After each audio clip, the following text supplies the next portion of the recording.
Welcome in the engine compartment. I want to show you my two proud 6PT Cummins engines. And here's the starboard engine.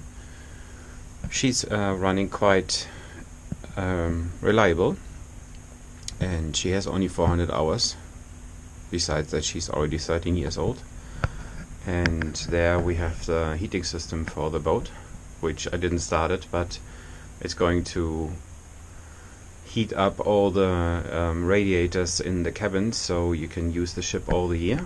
And here on the other side we have the port engine, and the port engine at the moment is without lift pump, so I'm going to replace the lift pump or install a new one, and then I need to vent the fuel system, which I have never done before, and then we are going to try to start it up. But before we do anything, I want to get rid of this.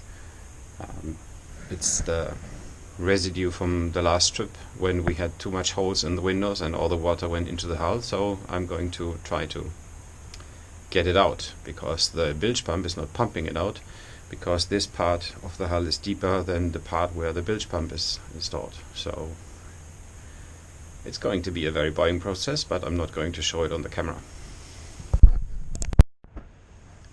I have roughly 35 liters, and it's surprisingly how much water is all the time running back. So there's no leak, but the ship has a long hull, so the water is slowly filling up always again. And here's my little outcome. So the next question is, what are we going to do with this water, because it's not pure water anymore, as you can see, and there's some oil and some diesel inside.